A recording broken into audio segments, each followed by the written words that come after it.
मोदी के चक्रव्यूह में आया दुनिया का सबसे बड़ा मुस्लिम मुल्क। इंडोनेशिया को दिखाई ताकत तो राष्ट्रपति ने किया पाकिस्तान से किनारा।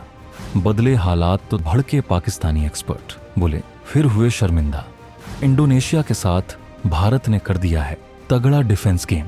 दोस्तों, इस वक्त ग्लोबल पॉलिटिक्स एक अलग ही लेवल पर चल रही है और इसमें भारत एक तगड़े खिलाड़ी के तौर पर सामने आ चुका है। अब तक जो भारत हथियारों का केवल खरीदार हुआ करता था, आज 25,000 करोड़ के तो केवल हथियार बेच रहा है। और बड़ी बात यह है कि अमेरिका भारत का सबसे बड़ा खरीदार है। ये फहरिस्त बहुत लंबी होती जा रही है। अभी चीन के दुश्मन फिलीपींस और वियतनाम भारत के साथ कई डील कर चुके हैं और अब इंडोनेशिया भी इसी फहरिस्त में शामिल है। इंडोनेशिया भारत से दुनिया की सबसे घातक ब्रह्मोस मिसाइल खरीदने वाला है। लेकिन दोस्तों, इस खरीद से पहले ही मोदी ने कुछ ऐसा चक्रव्यूह चला है कि इंडोनेशिया पूरी तरह से भारत के मोहपाश में बंध चुका है। और बड़ी बात यह है, उसने पाकिस्तान को लात मार दी है और अब पाकिस्तानी कहने लगे हैं ये तो गजब बेइज्जती है। पूरी कहानी दोस्तों आपको बताने वाला हूं कि जो अब पाकिस्तान को बहुत पेट दर्द दे रही है, क्योंकि तमाम खाड़ी देश भारत की ओर पहले ही झुके पड़े थे। ईरान तो भारत को अपना चाबहार पोर्ट तक सौंप चुका है। अफगानिस्तान के तालिबानी भी भारत के ही गीत गा रहे हैं और बचा खुचा इंडोनेशिया भी अब भारत के आगे घुटनों पर है, जिनके राष्ट्रपति की ओर से प्रॉमिस किया गया था कि अगर वो भारत जाएंगे तो पाकिस्तान जरूर जाएंगे। लेकिन यहां तो केवल गेम ही नहीं हुआ, बल्कि पाकिस्तान को कालिक ही पोत डाली है।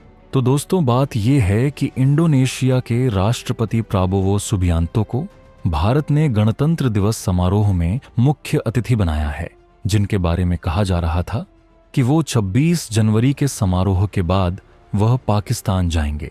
सुबियांतो दिन 3 दिवसीय यात्रा के लिए इस्लामाबाद जाने का प्रोग्राम था, लेकिन अब वह वहां नहीं जा रहे हैं। बेचारी पाक सरकार ने इस संबंध में बयान भी जारी किया था, लेकिन मोदी सरकार ने सुबियांतो को तबीयत से समझा दिया कि भारत ही आना है और यहां से सीधे अपने देश जाना है या फिर कोई और देश, ना कि पाकिस्तान। ऐसे में उन्होंने भारत से इस्लामाबाद जाने के बजाय मलेशिया जाने का फैसला लिया है। इस घटनाक्रम पर पाकिस्तान से कई तरह की प्रतिक्रिया आ रही है। पाकिस्तान के राजनीतिक टिप्पणीकार कमर चीमा ने इसे भारत की ताकत और इस्लामाबाद के लिए शर्मिंदगी का सबब कहा है। कमर चीमा का कहना है कि भारत ने इंडोनेशिया पर दबाव डालकर सुबियांतो का पाकिस्तान दौरा रद्द कराया है। ये भारत की दुनिया में पाकिस्तान को अलगाव में डालने की कोशिश है। इस पर भारत लंबे समय से काम कर रहा है और ये इसी दिशा में उसका नया कदम है। चीमा का कहना है कि इंडोनेशिया के प्रेसिडेंट कोई बहुत मजबूत नेता नहीं है और उनको भारत ने आसानी से पाक आने से रोक लिया है। चीमा ने सुबियांतो के पाक न आने के पीछे भारत और इंडोनेशिया के बीच व्यापारिक संबंधों को माना है, क्योंकि दोनों देशों के बीच ट्रेड बहुत बड़े स्तर पर है। ऐसे में इंडोनेशिया सरकार को ट्रेड में नुकसान से बचने के लिए पीछे हटना पड़ा है। पाकिस्तान से इंडोनेशिया के इस तरह के व्यापारिक रिश्ते नहीं हैं जैसे भारत से हैं। ऐसे में सुबियांतो ने 40 अरब डॉलर देखे हैं और पाकिस्तान से दोस्ती को तरजीह नहीं दी है। दोस्तों, पाकिस्तानी एक्सपर्ट कह रहे हैं कि भारत की अर्थव्यवस्था साल 1991 के उदारीकरण बाद अलग तरह से बढ़ी है। भारत की इकॉनमी में ताकत बढ़ी है, तो इसका फायदा वह विदेश नीति में भी उठा रहा है। भारत का 1 अरब लोगों का बाजार जब कोई देखता है तो वह उनको नजरअंदाज नहीं कर पाता है। भारत से करोड़ों कमाने की चाह तमाम मुल्कों को वहां देखने पर मजबूर कर रहे हैं। पाकिस्तान के विदेश ऑफिस में प्रेस रिलीज जारी कर कह दिया कि प्रोबोवो आ रहे हैं। अब उनके ना आने की खबर आई तो ये हमारे लिए शर्मिंदगी है। इससे पहले इंडिया ने पीओके में क्रिकेट ट्रॉफी ले जाने से पाक को रोक दिया था। भारत का एक मॉडल है कि कैसे भी पाकिस्तान को शर्मसार करो। वह ऐसा बार बार कर भी रहे हैं।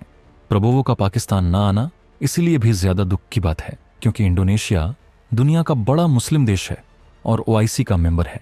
लेकिन मोदी ने ओआईसी की अकड़ को भी उड़ा दिया है। भारत का हर एक फैसला पाकिस्तान को आइसोलेट करने के लिए है। दोस्तों, अब पाकिस्तानी एक्सपर्ट पाकिस्तान की शहबाज शरीफ को सलाह देने लगे हैं कि उनको अब आगे बढ़ने के रास्ते तलाशने होंगे। अर्थव्यवस्था के मोर्चे पर खुद को मजबूत करना होगा। आज दुनिया बाजार देखती है, ऐसे में घर ठीक करने की जरूरत है। भारत ने बुश प्रशासन के दूसरे कार्यकाल के दौरान ही नई दिल्ली आने वाले वैश्विक राजनेताओं के पाकिस्तान जाने की नीति का विरोध करना शुरू कर दिया था। इसे डी-हाइफनेशन नीति के तौर पर देखा जाता है। इसका प्रमुख उद्देश्य भारत के प्रति अमेरिकी विदेश नीति को पाकिस्तान के प्रति अपनी नीति से अलग करना था। भारत की इसी नीति के तहत फरवरी 2019 में सऊदी अरब के क्राउन प्रिंस मोहम्मद बिन सलमान अल सऊद ने 1 महीने में अलग अलग भारत और पाकिस्तान की यात्रा की थी। इंडोनेशिया के राष्ट्रपति प्रोबोवो सुबियांटो को गणतंत्र दिवस के मुख्य अतिथि के रूप में आमंत्रित करके भारत ने एक तीर से कई निशाने साधने की कोशिश की है। पहली बात यह है कि इंडोनेशिया की भारत के साथ अच्छी मित्रता है। इस कारण भारत ने 1950 के बाद तीसरी बार किसी इंडोनेशियाई नेता को मुख्य अतिथि के रूप में आमंत्रित किया है। दूसरी बात यह है कि इंडोनेशिया दुनिया की सबसे बड़ी मुस्लिम आबादी वाला देश होने के साथ ही दक्षिण चीन सागर के रणनीतिक स्थान पर मौजूद है। इंडोनेशिया आसियान का प्रमुख देश है, जिससे भारत को पूर्वी एशिया में बढ़त मिल सकती है। भारत गणतंत्र दिवस पर हर साल किसी न किसी राष्ट्राध्यक्ष को मुख्य अतिथि के तौर पर आमंत्रित करता है।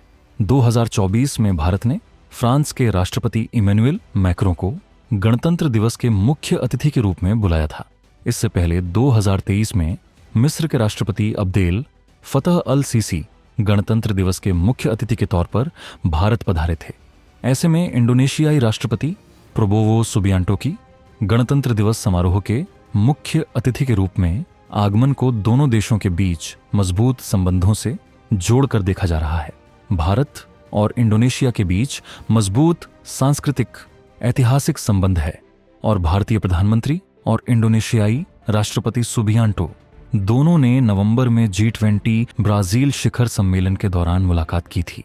दोस्तों, भारत ब्रह्मोस मिसाइलों की खरीद के लिए इंडोनेशिया को $450 मिलियन का लोन देने वाला है। अब ये काम होता है तो फिर फिलीपींस, वियतनाम के बाद इंडोनेशिया तीसरा दक्षिण एशियाई देश होगा जो यह ब्रह्मोस क्रूज मिसाइल खरीदेगा। इंडोनेशिया के रक्षा मंत्रालय ने भारत और रूस द्वारा संयुक्त रूप से विकसित ब्रह्मोस मिसाइलों की खरीद के लिए $45 करोड़ के लोन की मांग करते हुए भारत को एक पत्र भेजा है। उन्होंने कहा कि भारत इस सौदे के लिए भारतीय स्टेट बैंक या किसी अन्य सरकारी बैंक से इंडोनेशिया को लोन देने पर विचार कर रहा है। साथ ही इससे जुड़ी बारीकियों पर काम किया जा रहा है। अब चूंकि इंडोनेशिया परेशानियां से घिरा हुआ है, लिहाजा वो लोन वाला रास्ता निकालकर ब्रह्मोस मिसाइलों की खरीद करने में लगा है। सुबियांतो 2020 में रक्षा मंत्री के रूप में भारत आए थे, तो उनके समकक्ष राजनाथ सिंह के साथ उनकी बैठक के एजेंडे में ब्रह्मोस मिसाइलें प्रमुख चर्चा बिंदुओं में से एक थीं। लेकिन तब वित्तीय संकट के कारण यह सौदा अंतिम रूप नहीं ले सका। फिलीपींस की तरफ भारत से ब्रह्मोस मिसाइल खरीदने के बाद वियतनाम ने ब्रह्मोस मिसाइलों की खरीद को अंतिम रूप दे दिया है। ऐसे में इंडोनेशिया दक्षिण पूर्व एशिया में तीसरा ग्राहक हो सकता है। इंडोनेशिया को लंबे समय से मिसाइलों के संभावित आयातक के रूप में देखा जाता रहा है, क्योंकि वह अपनी सेना का आधुनिकीकरण करने का इच्छुक है। अपने वर्तमान राष्ट्रपति के अधीन देश के पास एक पूर्व जनरल है जो इंडोनेशिया की लंबी तटरेखा को देखते हुए रक्षा उद्योग की आवश्यकताओं को बढ़ा सकता है। इतना ही नहीं, सुबियांतो इंडोनेशियाई वायुसेना के सुखोई 30 लड़ाकू विमानों के रखरखाव के लिए भारत का समर्थन भी मांग सकते हैं। रूस यूक्रेन युद्ध और रूस की व्यस्तता के बाद इंडोनेशियाई वायुसेना को Su-30 के रखरखाव में कुछ कठिनाइयों का सामना करना पड़ा है।